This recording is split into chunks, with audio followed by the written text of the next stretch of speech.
Supernaturalia. Norma Muñoz Ledo.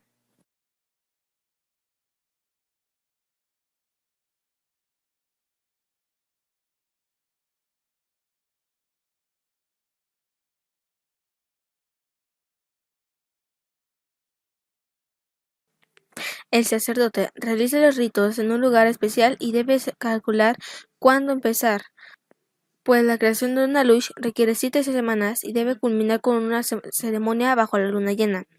Antes de iniciar, el Gemen elige una caverna de la cual obtiene el barro virgen que sirve para darle forma al duende. Debe ir cada semana a la caverna por barro nuevo y combinarlo con fragmentos de animales y plantas.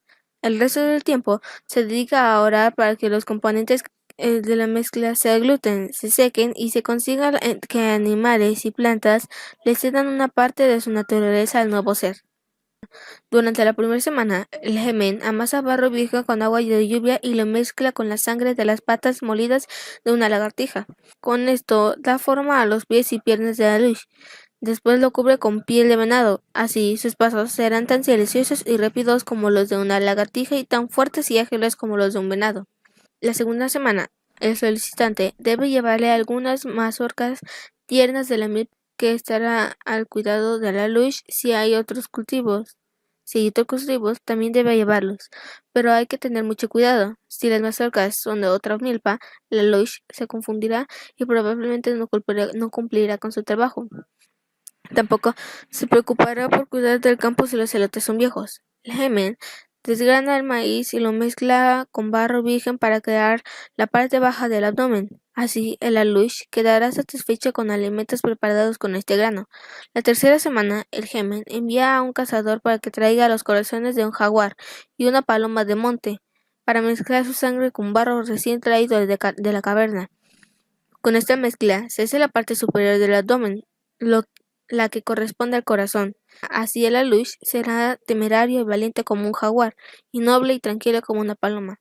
La cuarta semana, el Gemen envía un cazador para capturar algunos monos, cuya sangre se mezcla con barro para formar los brazos y las manos del alush, que después se cubre con piel de lagarto para darles la agilidad y ligereza de los monos, y la fuerza y firmeza del reptil. La quinta semana, el cazador debe traer los picos, hocico, ojos, orejas y narices de la mayor diversidad de animales. Estas partes también se muelen y se mezclan con barro nuevo. Con él se moldean el cuello y la cabeza de la luz. Así, el duende no solo entenderá e imitará el sonido de los animales del monte, y con esto podrá ahuyentar y confundir a los enemigos de la milpa, sino que tendrá la agudeza de sentidos de los animales y podrá detectar a los intrusos. La sexta semana se prepara un gran fuego con la madera de diferentes árboles, en el que se cocerá el alush ya terminado. Todas sus partes quedarán unidas para siempre. Este fuego debe permanecer encendido 7 días, hasta el plenilunio.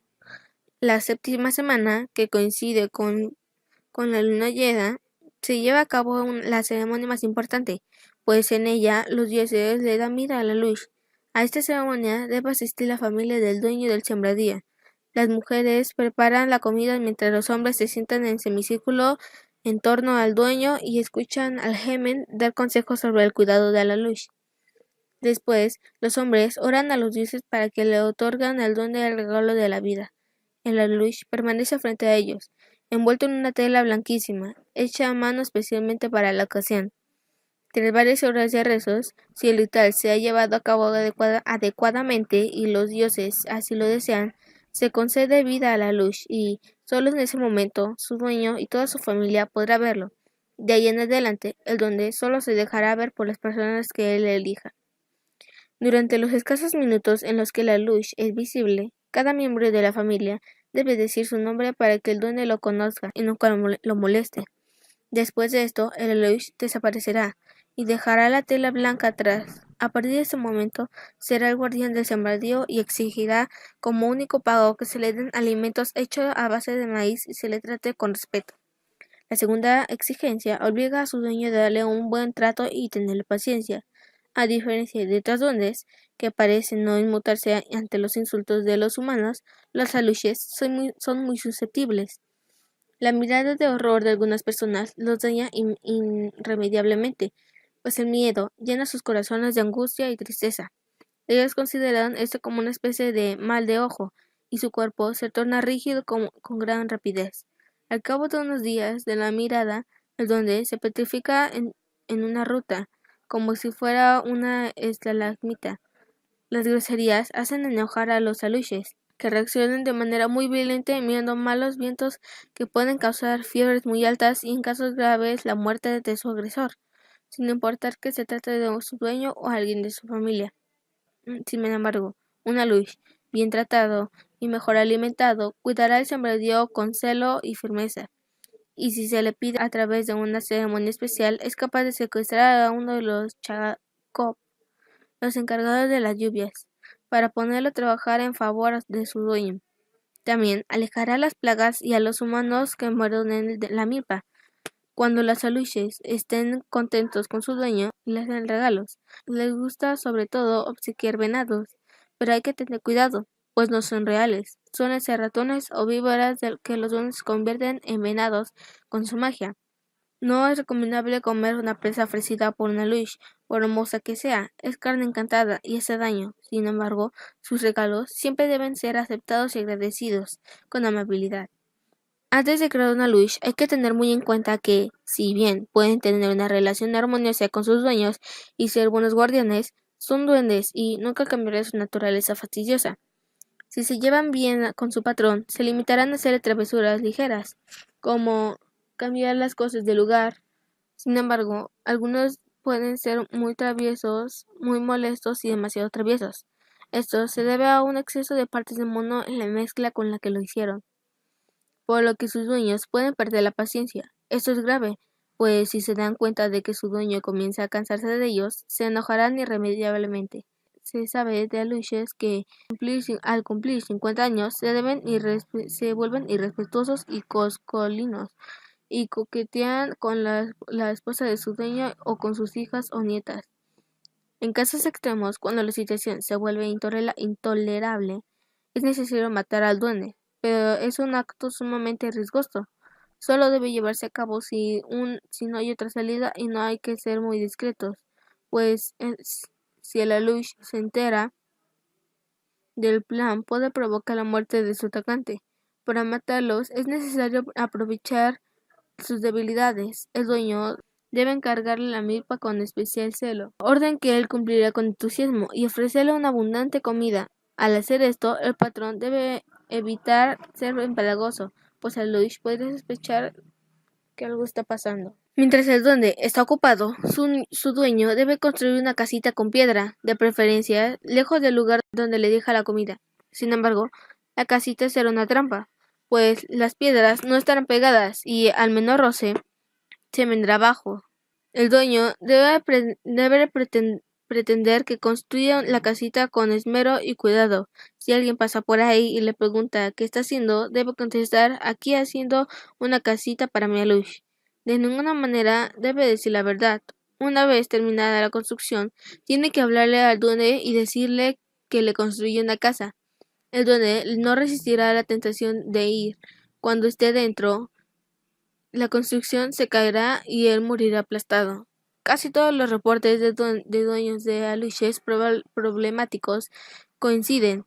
Pocas horas después de que se les dijo que fueran a conocer la casa, esta se encuentra derrumbada y dentro pueden verse los trozos de barro de lo que fue el aluche. Características de los aluches.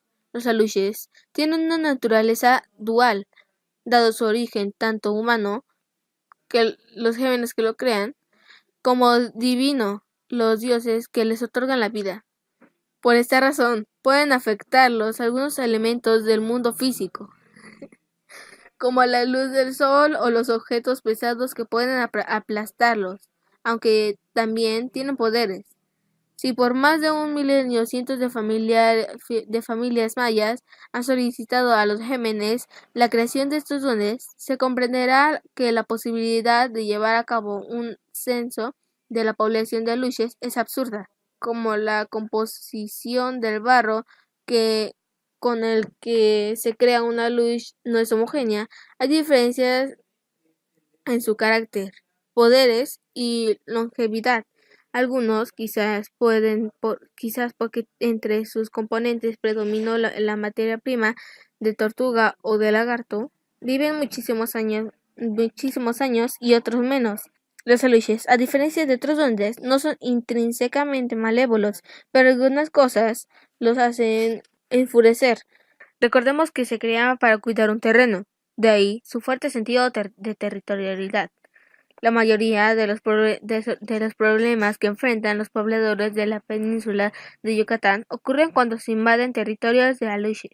Aunque pueden tener una buena relación con su dueño, prefieren vivir alejados de los humanos, en lugares oscuros como ruinas, cenotes, cuevas o cavernas. Se sabe de algunos que son felices en la troje, pues así cuidan todo el tiempo del maíz que se les fue encomendado. Su predilección por la oscuridad se debe a que la exposición directa a la luz solar puede matarlos, pues el sol no participó en su creación. Cuando salen a caminar entre la milpa para vigilarla, se protegen de los rayos solares cubriéndose con las sombras de la mezcla. Los aluches cambian de percepción de los sentidos humanos. Sus víctimas favoritas son los cazadores que no les piden permiso para adentrarse en los terrenos que cuidan.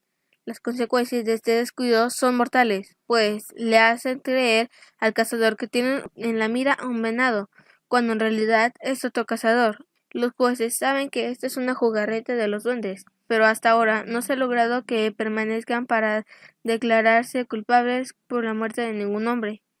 En teoría, una luche es heredable. Cuando su dueño sabe que su muerte está cerca, debe elegir un heredero e ir a la milpa con él.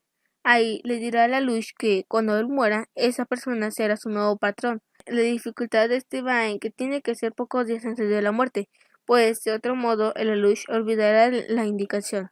Si el dueño muere sin avisarle quién será su nuevo propietario, el duende quedará libre y se irá a vivir a la caverna de donde procede el barro con el que fue hecho, aunque también puede retirarse a cualquier cenote, gruta o ruina que sea de su agrado.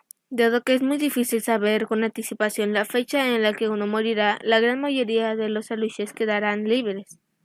Entre los aluches y los gémenes existe un vínculo especial. Mientras el común de los mortales solo puede hablarles a los aluches, algunos sacerdotes son capaces de dialogar con ellos y verlos.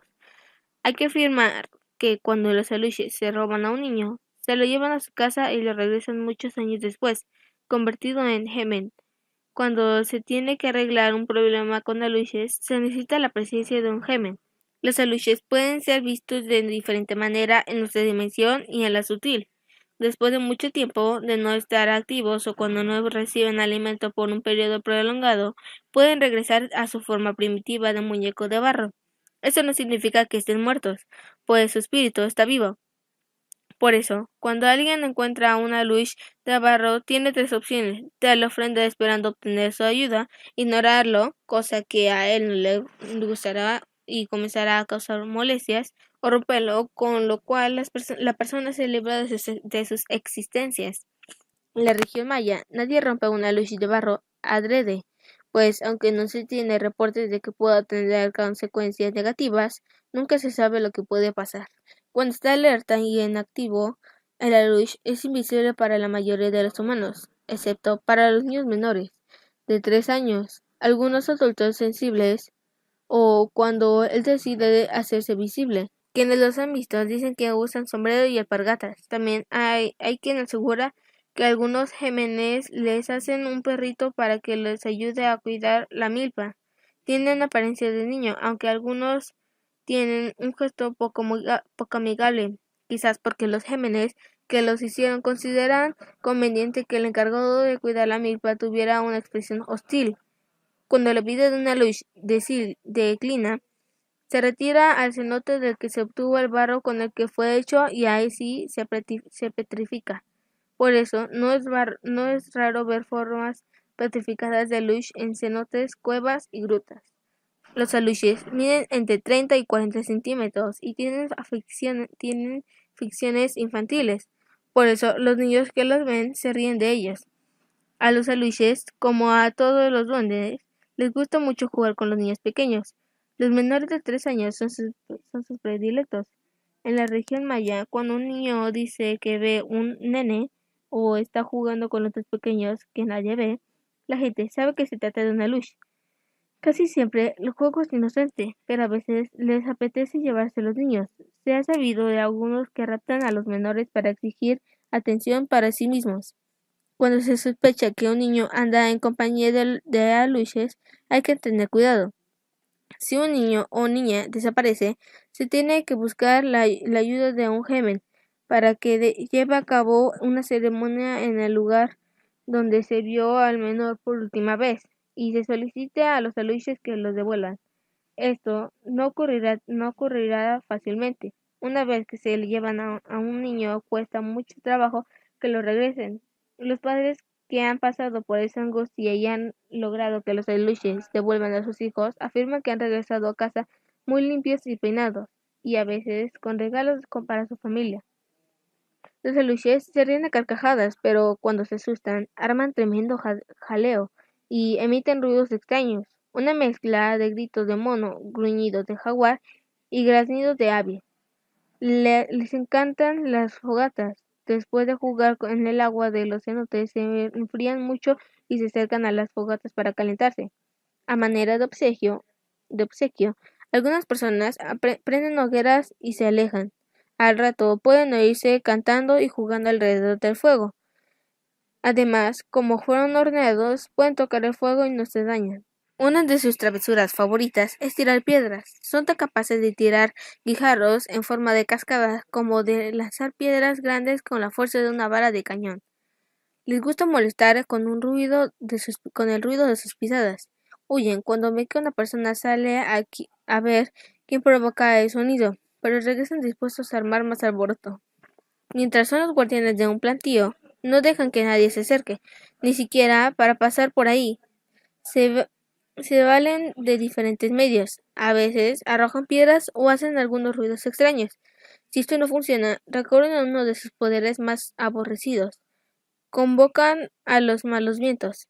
Si el aluche lo ordena, el mal viento desciende sobre los intrusos, obligándolos a retirarse y causándoles enfermedades.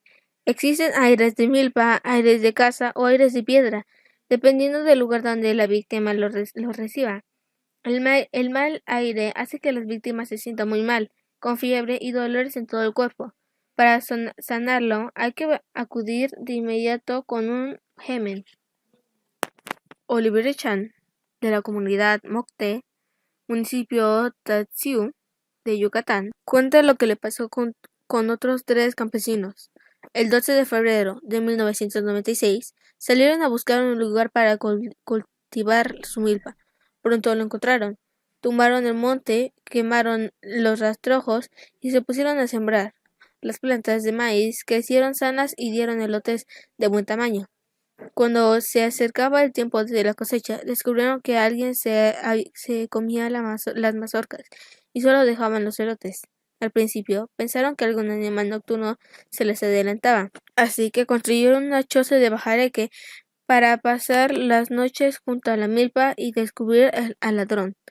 El bajareque se hace con lodo y carrizos. Cuando solidifica, al cabo de varios días, queda muy compacto y resistente. La primera noche cenaron y se pusieron a conversar. Hablaban fuerte y se reían. De pronto oyeron pisadas alrededor de la choza y enmudecieron, guardando silencio durante unos minutos y no se oyó nada. Sin darle importancia, reanudaron la plática y las risas hasta que de pronto alguien lanzó una piedra que atravesó el bajereque como si estuviera hecho de mantequilla y no de barro. Los 4 se callaron, pálidos de susto, y cuando uno dijo la primera palabra, otra piedra atravesó el bajereque. Alguien más intentó hablar y pasó lo mismo. Demasiado aterrorizados para salir de la cosecha, se durmieron sin decir pío, y ya no oyeron ningún ruido ni le lanzaron más piedras. A la mañana siguiente, aún sorprendidos por los A la mañana siguiente, aún sorprendidos por los agujeros en el bajereque, se fueron a trabajar en la milpa y de nuevo encontraron los elotes de las mazorcas que ya estaban listas para cosecharse. Resolvieron quedarse en la choza y prendieron un fuego frente a la puerta para que nadie se atreviera a entrar. Además, estuvieron muy calladitos hasta que se durmieron. En la madrugada, Oliverio se despertó porque oyó un ruido y vio alrededor de una fogata unos seres que medían aproximadamente 30 centímetros, con forma humana, que atizaban la lumbre arrojándole más leña. Después observó cómo tomaban los carbones encendidos y se colocaban un montoncito debajo de cada hamaca. Oliverio quería gritar, pero no podía. Más tarde dijo que se había quedado inválido de la quijada. Estaba paralizado. Antes de irse, los aluches tomaron los zapatos y sombreros de los campesinos y se los llevaron. Al amanecer, todos preguntaban dónde estaban sus cosas. Oliverio les contó lo que había visto y no lo creyeron. Dijeron que había sido él. Sin embargo, no podían explicar los montecitos de carbón encendidos debajo de las hamacas. Oliverio no podía ponerlos ahí sin quemarse, hacer ruido o ensuciarse las manos, que tenía bien limpias. Decidieron separarse y salir a buscar sus cosas en el sembrado. Después de un rato, uno de ellos encontró un montículo de tierra fresca como a 1 kilómetro de la choza y llamó a los demás. Se pusieron a rascar y encontraron sus cosas enterradas cerca de la superficie. Aunque un poco temerosos, ese día se quedaron de trabajar en la milpa, donde otra vez encontraron puros olotes. Al llegar a la noche, Oliverio y 2 de sus compañeros ya no querían quedarse. Se sentían asustados y sabían que los aluches no estaban contentos con su presencia. Sin embargo, el cuarto jornalero, José, no creía que fueran duendes. Estaba seguro de que se trataba de un bromista y él estaba dispuesto a descubrirlo. Dice Oliverio que su amigo estuvo neciando hasta que los convenció de quedarse para atrapar al culpable. Después de cenar, José se puso a contar historias con voz muy fuerte. Pronto se les olvidó el temor. Al rato estaban todos en gran jolgorio cuando una piedra atravesó el bajereque. José brincó hacia la puerta de la choza y gritó con voz de cuello: «Aluches, si son ustedes, los voy a corretear y ya verán». Apenas dijo esto, una lluvia de piedras cayó sobre él y la choza, que quedó destruida. Los campesinos salieron corriendo y no pararon hasta llegar a sus casas. Comprendieron que los aluches nunca les dejarían trabajar en esas tierras, porque eran suyas y no les habían pedido permiso. Pasó algo de tiempo y trataron de olvidar el asunto. Oliverio, sin embargo, no se quedó tranquilo, y un par de años después regresó al terreno. El monte ya había vuelto a crecer, y no quedaba el menor rastro de la choza. Oliverio recorrió con calma los alrededores y llegó al sitio donde los duendes habían enterrado sus zapatos y sombreros. Cuando caminó unos centímetros más allá y se encontró con un montecito de piedra. El montecito estaba raro, pues hay secciones de terreno, menos con piedra, así que se puso a examinar y se dio cuenta de que era un montículo sobre una ruina maya. Buscando, encontró un hueco en el que pudo entrar y comprobó que se trataba de los restos de una pequeña pirámide cuyo interior había muchísimos aluches de barro. Oliverio se sintió sobrecogido, pidió perdón por haber invadido de esa manera su casa y se fue de ahí. Tiempo después se hizo de un terreno, pero celebró una ceremonia con un gemen para pedir permiso a los aluches y hoy con una sonrisa cuenta que ha tenido muy buenas cosechas. A Odilon Paul, de la comunidad San Agustín, en el municipio de Tecax, le pasó algo muy parecido, aunque él logró atrapar y amarrar a los aluches, que descansaban convertidos en muñecos de barro, pero en una ocasión uno de ellos se cayó y se rompió. El campesino, que se sintió muy apenado, dejó a los otros en el suelo y uno los amarró. Al parecer, al romperse un aluche, los demás perdieron sus poderes, pues ya no se movieron de ese lugar y nunca más han vuelto a molestar a Odilon, quien todavía los conserva. El puente de Cancún. Los constructores de hoteles y vías de comunicación en esta zona no han escapado de las travesuras de los aluches. en defensa de su territorio. En la región maya, aunque un lugar parezca inhabitable, es muy probable que haya aluches, como demuestran cuantiosos informes y testimonios sobre lo que le pasó al puente que hay sobre la carretera que va de Cancún al aeropuerto. Bajo ese sencillo puente se encuentra la réplica de miniatura de una pirámide maya. Para el visitante que no conoce su historia, parece una más de las extravagantes ideas que suelen tener los secretarios de turismo del estado. Sin embargo, de Leon Mo, de la comunidad Chenchen, Palmar, uno de los albañiles que trabajaron en la construcción del puente, relata: nosotros lo construíamos y el puente se venía abajo. Así pasó 3 veces. Los constructores le hablaban al ingeniero encargado de la obra muy enojados, pero la carretera al aeropuerto se quedaba sin un carril y se hacía mucho tráfico. Y ahí venía el Inge a ver el puente, repelaba y decía que éramos unos mal hechos, pero por más que lo revisaba, él tampoco entendía por qué se caía de un solo lado. Pues si es un puente bien sencillo, y el terreno, pues, pero por más que lo revisaba, él tampoco entendía por qué se caía de un solo lado. Pues si es un puente bien sencillo y el terreno es plano, ni modo que lo hiciéramos bien de un lado y mal del otro. Cuando lo arreglamos por tercera vez, el Inge estuvo con nosotros todo el tiempo y se fijó que quedará todo bien. Nada más lo hubiera visto hasta le entró a poner los tabiques. Yo me di cuenta de que mientras trabajábamos, un viejito nos miraba muy atentos desde el otro lado de la carretera. Cuando terminamos, se acercó con el ingeniero. Le dijo que se llamaba Inocencio Balam May, que era un gemen y que vivía en la comunidad Uxul, que está por ahí cerca. Según él, estábamos construyendo el puente en territorio de Aluche sin pedirles permiso, por eso nos lo andaban tirando, y nos advirtió que si no teníamos su venia, el puente se iba a seguir cayendo. El Inge, como es de la capital, no le creyó nada y le ordenó que se fuera. Usted sabe lo que hace, dijo Inocencio mientras se iba caminando. Al fin, que yo no pago ni el cemento, ni las piedras, ni el trabajo de los muchachos, ni nada. La verdad, nosotros ya estamos hartos de componer el puente, y estoy seguro de que los jefes del ingeniero tampoco estaban contentos. Lo bueno es que mi compadre Abelardo Q nunca se quedaba callado, y ese día enfrentó al ingeniero. El jefe tiene razón, dijo.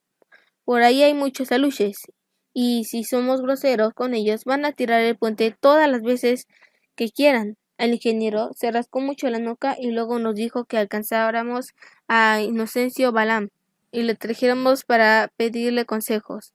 El Gemen nos dijo que debíamos hacer una ceremonia para llamar a los aluches, entregarles una ofrenda y pedirles permiso de construir en sus terrenos. Al día siguiente, a las 6 de la tarde, la hicimos.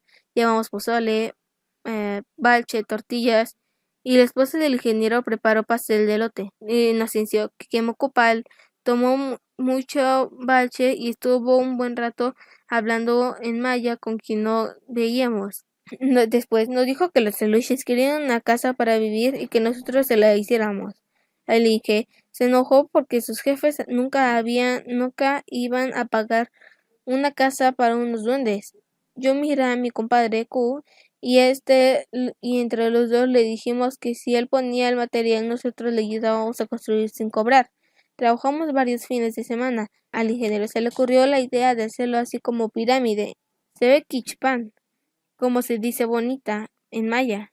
Y yo veo que a los aluches también les gustó porque el puente ya no volvió a caerse. La península de Yucatán es un paraíso para los exploradores avesados y los ecoturistas neófitos. La curiosidad por descubrir ruinas y grutas, cenotes y ríos subterráneos los incita al riesgo de internarse en estos lugares para investigar sus pasadizos y secretos. Quien desee conocer esos sitios hará bien en solicitar la aprobación de los aluches que pudieran vivir ahí. Si a pesar de pedirles permiso los duendes obstaculizan la entrada con sus maneras poco sutiles, como la lluvia de piedras, es necesario ir por un gemen para hacer una ceremonia. Si después de esto los aluches siguen oponiéndose a la entrada de los intrusos, lo más aconsejable es abandonar el lugar, pues seguramente este es un recinto sagrado para ellos. Sin embargo, si admiten a los visitantes, es muy importante ser respetuoso y sobre todo no intentar llevarse nada, pues lo que está ahí les pertenece. Quebrantar esta regla provoca su ira. En consecuencia, pueden dificultar la salida de las personas que llevan el objeto robado, que sentirá como alguien lo sujeta de los pies y no le permite moverse. Pero otras veces sus reacciones son más fuertes. Cerca de la comunidad Cuchumatán, el sur de Quintana Roo, hay una caverna habitada por aluches. Según informan los ingenieros, en 1998, unos turistas italianos que recorrían la zona supieron de ese lugar y quisieron visitarlo. Hugo Tuck, oriundo de Cuchumatán, se ofreció a ser su guía.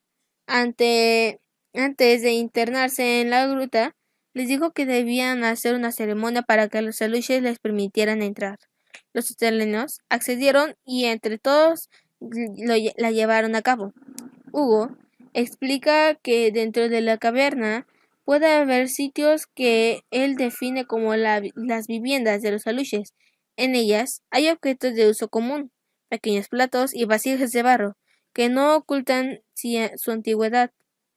Una de las turistas de nombre Francesca tomó una vasija y Hugo le ordenó que la dejara en su lugar, porque toda era propiedad de los aluches y no podían llevársela.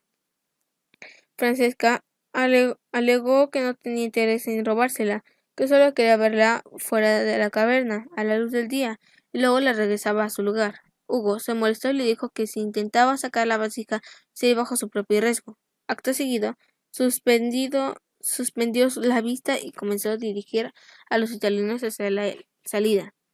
Cuando faltaban unos cuantos pasos para que Francesca saliera de la caverna, empezó a soplar un viento muy fuerte que no le permitía avanzar, ni tampoco a los que venían atrás de ella.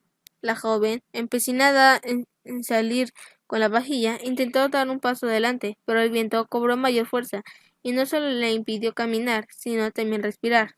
Hugo le gritó desde la entrada que eso era culpa suya, y que lo único que podía hacer era regresar y dejar la vasija exactamente en el sitio de donde la había tomado. Francesca regresó a toda velocidad, perseguida por el viento, y dejó la vajilla en su lugar. Francesca regresó a toda velocidad, perseguida por el viento, y dejó la vasija en su lugar. En cuanto lo hizo, el viento cesó. Al final, los italianos salieron de la caverna pálidos y asustados. Hugo estaba muy enfadado porque los aluches eran sus amigos y ahora estarían enojados con él. Por nada del mundo aceptó llevar a los turistas de vuelta a las grutas, y tampoco aceptó que le pagaran sus servicios. La gente de Comuchután, dice que esa fue la última vez que unos Tzul extranjeros visitaron la cueva. Los aluches de Muxupip raptan a Nicté.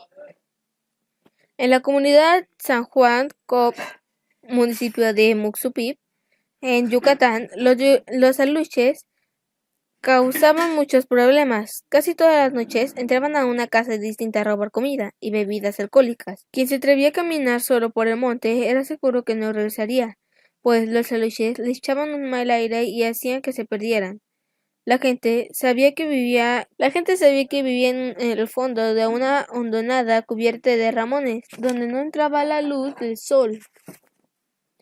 Quienes los habían visto decían que eran tres, pero a pesar de ser tan pocos, causaban muchos males. Alejandra Tzul recuerda que en ese tiempo su hija Nicté tenía 4 años y le gustaba mucho salir a jugar debajo de un laurel de la India cerca de su casa. Un día la vio muy contenta jugando a la comidita, pero cuando la llamó para que fuera a comer, Nicté se negó a obedecerla. Alejandra fue por ella, la cargó y la niñita hizo un berriche. A la madre le extrañó mucho, pues Nicté no era berrinchuda. Una hora después empezó a darle calentura. En la madrugada, Nicté no reaccionaba y sus padres salieron corriendo para llevarla con un gemen. El sacerdote la revisó y llevó a cabo una serie de rituales con hierbas que duraron varias horas. Todo el tiempo Alejandra estuvo sentada a su lado, llorando. Al final, Nicté despertó y su madre se puso feliz. En cuanto la familia regresó a casa, el Hemen fue a la hondada de los aluches para ver con ellos, porque ya estaban causando un serio daño en la comunidad. Ellos no tuvieron empache en confesar que les gustaba jugar con Nicté y que querían llevársela a su casa. El Hemen les habló del amor de Alejandra por su hija y de cuánto le dolerá perderla. Pero los aluches se hacían los sordos. Después de mucho hablar, el Hemen logró hacer razonar a dos de ellos, pero los dos se resistían. El sacerdote esperó paciente. Mientras tanto, el donde, enfurruñado, ni siquiera lo miraba. Al cabo de un rato, los tres aluches se pusieron a conversar. El que estaba enojado dijo que aceptaría no causar más molestias y no llevarse ni té, con la condición de que todos los martes y viernes, a las 11 en punto de la noche, la gente de San Juan Cop les pusieron una ofrenda de comida y bebida en la entrada del pueblo, puesto que ese lugar era su casa y la gente lo había invadido todo. Diciendo esto, desapareció. El Hemen comunicó a los habitantes el deseo de los aluches. Desde entonces, cada martes y viernes le llevan pozol, tortillas y saca. Los duendes no han vuelto a molestar a la comunidad. Nadie entra a la hondonada en las noches de luna llena se los oye jugar. El sembradío de melones. Bruno Campos se dedica a la construcción, aunque oriundo del Distrito Federal, vive en Mérida, Yucatán, desde hace 10 años. En mayo de 2001 tenía que viajar a Celle casi todos los días, pues estaba construyendo una cisterna allá. Aquel miércoles, un calor de 35 grados a la sombra hacía que todo el mundo sudara la gota gorda. Bruno transpiraba por un camino rural en su estaquitas blanca, cuando pasó al lado de un huerto de melones que se le antojaron de solo pensar en lo fresco y sabroso que les abrían. El huerto se extendía a lo largo de varios kilómetros y estaba cercado con alambre de púas. En esto, Bruno llegó a un sitio donde el alambre estaba zafado del poste y permitía el paso. Sin pensarlo dos veces, estacionó su camioncito y se internó en la huerta. Apenas lo hizo, le pareció que decenas de melones maduros le guiñaban el ojo, pidiéndole que se lo llevara con él. Bruno tomó 3 más cercanos. Eran tan grandes que no podía cargar más. Se dio la vuelta para irse, calculando que la estaquita estaba unos pasos atrás de él, pero en lugar de eso vio la carretera vacía y la alambrada en perfecto estado. Lo primero que pensó fue que alguien había robado su coche, así que se puso a buscar desesperado el agujero de la cerca por donde había entrado. Después de unos minutos de moverse como mayate asustado sin encontrar la salida, se topó con un campesino que tenía un sombrero de petate muy ancho. «Buenos días, joven», lo saludó. Bruno movió la cabeza. «Qué bonitos melones esos que llevas ahí», agregó el hombre del sombrero. Bruno los miró y asintió. «La cosa es que son míos». «¿Cómo? ¿Suyos?» «Si estaban ahí nomás en la tierra», replicó Bruno. «Sí, en la tierra. Pero esta es mía, y los aluches la cuidan. Por eso no encuentra su carro. Por favor», pidió. «Devuélvame mi camioneta. Devuélveme mis melones», pidió el campesino. «Es que tengo mucha sed. Si no lo devuelves, no encontrarás tu coche». Bruno dudó, pero con solo echar un vistazo a la carretera y no ver su camioncito, se dio cuenta de que no tenía más remedio que dejar los melones. Así que los puso en el suelo. En cuanto se enderezó a menos de 2 metros, vio el alambre de púa zafado y su coche estacionado. El dueño de las huertas seguía frente a él, viéndolo serio. Bruno se despidió con la mano y se apresuró a salir. «Oiga», lo llamó el campesino. Bruno se quedó quieto y el hombre se acercó y le extendió un melón. «A la próxima lo pides». Bruno tomó el melón y le dio las gracias al señor, y se fue rápidamente de ahí.